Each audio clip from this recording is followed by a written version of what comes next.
Hello, so here we are, chapter 53. Odd is at his mother's house, kind of pursuing her to help him try to understand what he's trying to understand and why he's there. So here we go, chapter 53. The shank of the thorn protruded from my thumb. I plucked it free, but still the bleeding puncture burned as if contaminated by acid. To a shameful degree, sitting there on my mother's porch steps, I felt sorry for myself, as though it had not been a single thorn, but a crown's worth. As a child, when I had a toothache, I could expect no maternal pampering. My mother always called my father or a neighbor to take me to the dentist, while she retreated to her bedroom and locked her door. She sought refuge there for a day or two, until she felt certain I would have no lingering complaint that she might need to address. The slightest fever or sore throat that troubled me was a crisis with which she could not deal. At 7, afflicted by appendicitis, I collapsed at school and was rushed from there to the hospital. Had my condition deteriorated at home, she might have left me to die in my room, while she occupied herself with the soothing books and music and other genteel interests with which she determinedly fashioned her private perfecto mundo, her perfect world. My emotional needs, my fears and joys, my doubts and hopes, my miseries and anxieties were mine to explore or resolve without her counsel or sympathy. We spoke only of those things that did not disturb her or make her feel obligated to offer guidance. For 16 years we shared a house, as though we lived not in the same world, but in parallel dimensions that rarely intersected. The chief characteristics of my childhood were an aching loneliness and the daily struggle to avoid a bleakness of spirit that unrelieved loneliness can foment. On these grim occasions, when events had forced our parallel worlds to intersect in crises that my mother could not tolerate and from which she could not easily withdraw, she reliably resorted to the same instrument of control, the gun. The terror of those dark encounters and the subsequent guilt that racked me made loneliness preferable to any contact that distressed her. Now, pressing thumb and forefinger tight together to stop the bleeding, I heard the twang of the spring on the screen door. I couldn't bear to turn and look at her. The old ritual would play out soon enough. Behind me, she said, "Just go." Gazing into the complexity of shadows cast by the oaks, to the bright rose garden beyond, I said, "I can't. Not this time." I checked my watch. 11:32. My tension could not have wound any tighter, minute by minute, if this had been a bomb clock on my wrist. Her voice had grown flat and strained under the weight of the burden that I had placed upon her. The burden of simple human kindness and caring, which she could not carry. "I won't put up with this." "I know. But there's something, I'm not sure what, something you can do to help me." She sat behind me at the head of the porch steps. She sat beside me at the head of the porch steps. She held the pistol in both hands, aimed for the moment at the oak-shaded yard. She engaged in no fakery. That pistol was loaded. "I won't live this way," she said. "I won't. I can't. People always wanting things, sucking away my blood, all of you wanting, greedy, insatiable. Your need, it's like a suit of iron to me, the weight like being buried alive." Not in years, perhaps ever, had I pressed her as hard as I did on that fateful Wednesday. "The crazy thing is, Mother, after more than 20 years of this crap, down at the bottom of my heart where it ought to be the darkest, I think there's still this spark of love for you. It may be pity, I'm not sure, but it hurts enough to be love." She doesn't want love from me or anyone. She doesn't have it to give in return. She doesn't believe in love. She's afraid to believe in it, and the demands that come with it. She wants only undemanding congeniality, only relationships that require less than lip service to be sustained. Her perfect world has a population of 1, and if she does not love herself, she has at least the tenderest affection for herself and craves her own company when she must be with others. My uncertain declaration of love inspired her to turn the gun upon herself. She pressed the muzzle against her throat, angling it slightly toward her chin, the better to blow out her brains. With hard words and cold indifference, she can turn away anyone she chooses, but sometimes those weapons have not been sufficiently effective in our turbulent relationship. Even though she doesn't feel it, she recognizes the existence of a special bond between mother and child, and she knows that sometimes it won't be broken by any but the cruelest measures. "You want to pull the trigger for me?" she asked.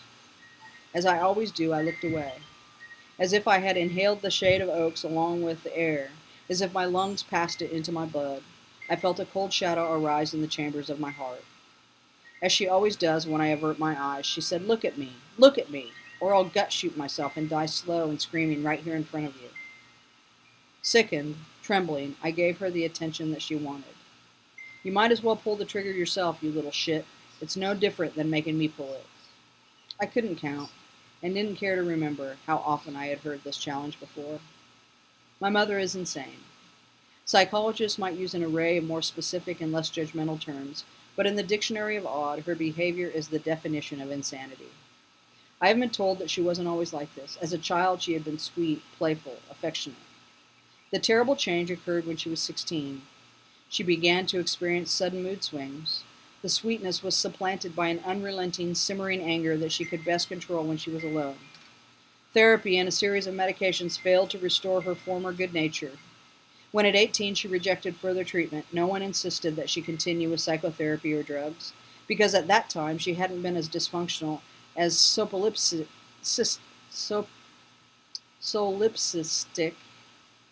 and as threatening as she became by her early 20s. When my father met her, she was just moody enough and dangerous enough to infatuate him. As she grew worse, he bailed. She has never been institutionalized because her self-control is excellent when she's not being challenged to interact with others beyond her capacity. She limits all threats of violence to suicide and occasionally to me, presenting a charming or at least rational face to the world. Because she has a comfortable income without the need to work, and because she prefers life as a recluse, her true condition is not widely recognized in Pico Mundo. Her exceptional beauty also helps her keep her secrets. Most people tend to think the best of those who are blessed with beauty. We have difficulty imagining that physical perfection can conceal twisted emotions or a damaged mind. Her voice grew raw and more confrontational. I cursed the night I let your idiot father squirt you into me. This didn't shock me. I'd heard it before, and worse. She said, I should have had you scraped out of me and thrown in the garbage. But what would I have gotten from the divorce then? You were the ticket. When I look at my mother in this condition, I don't see hatred in her, but anguish and desperation, and even terror. I can't imagine the pain and the horror of being her. I take solace only in the knowledge that when she is alone, when she is not challenged to give anything of herself, she is content, if not happy. I want her to be at least content. She said, either stop sucking my blood or pull the trigger, you little shit. One of my most vivid early memories is of a rainy night in January when I was 5 years old and suffering with influenza. When not coughing, I cried for attention and relief, and my mother was unable to find a corner of the house in which she could entirely escape the sound of my misery. She came to my room and stretched out beside me on the bed, as any other might lie down to comfort a stricken child, but she came with the gun. Her threats to kill herself always earned my silence, my obedience, my grant of absolution from her parental obligations. That night, I swallowed my misery as best I could, and stifled my tears, but I couldn't wish away my sore and inflamed throat. To her, my coughing was a demand for mothering, and its persistence brought her to an emotional precipice. When the threat of suicide didn't silence my cough, she put the muzzle of the gun to my right eye. She encouraged me to try to see the shiny point of the bullet deep in the dark, narrow passage. We were a long time there together, with the rain beating on my bedroom windows.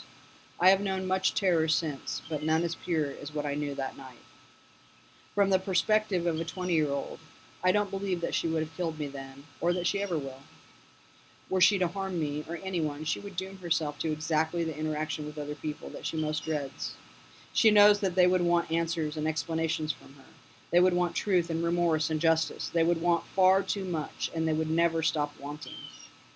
I didn't know if here on the porch steps she would turn the gun on me again, and I didn't know exactly how I would react if she did. I had come seeking a confrontation that would enlighten me, though I didn't understand what it needed to be or what I could learn from it, that would help me find Robertson's collaborator. Then she lowered the gun from her throat to her left breast, as she always does, for the symbolism of a bullet through the brain will not as powerfully affect any mother's son as will the symbolism of a shot through the heart. If you won't leave me alone, if you won't stop forever sucking and sucking on me, draining me like a leech, then for God's sake pull the trigger, give me some peace. Into my mind's eye came the wound in Robertson's chest, as it had plagued me for nearly 12 hours. I tried to drown that insistent image in the swamp of memory from which it had risen. It is a deep swamp, filled with much that stubbornly will not remain submerged. Suddenly I realized that this was why I had come here, to force my mother to enact the hateful ritual of threatened suicide that was at the core of our relationship, to be confronted with the sight of a pistol pressed to her breast, to turn away as I always do, to hear her command my attention, and then sick and trembling to find the nerve and to look. The previous night in my bathroom I hadn't been strong enough to examine Robertson's chest wound.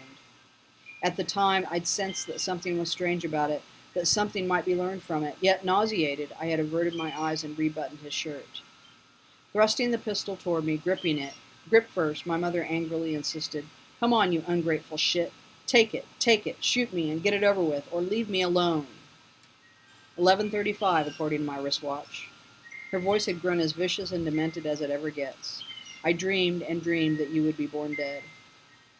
Shakily, I rose to my feet and carefully descended the porch steps. Behind me, she wielded the knife of alienation as only she can cut with it.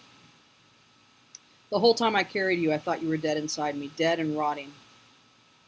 The sun, nurturing mother of the earth, poured a scalding milk upon the day, boiling some of the blue from the sky, and leaving the heavens faded.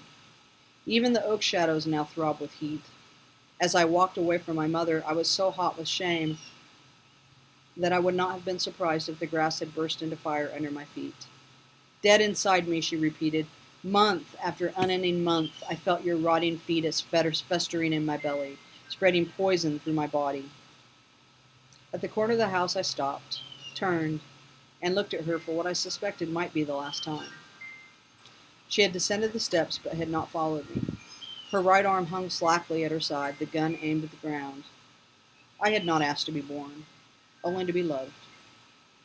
"I have nothing to give," she said. "Do you hear me? Nothing. Nothing. You poisoned me. You filled me with pus and dead baby rot, and I'm ruined now."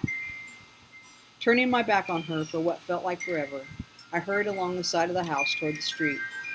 Given my heritage and the ordeal of my childhood, I sometimes wonder why I myself am not insane. But maybe I am. All right. Chapter 53. Kind of serious stuff. What a mother, huh? Anyway, see you next time for chapter 54.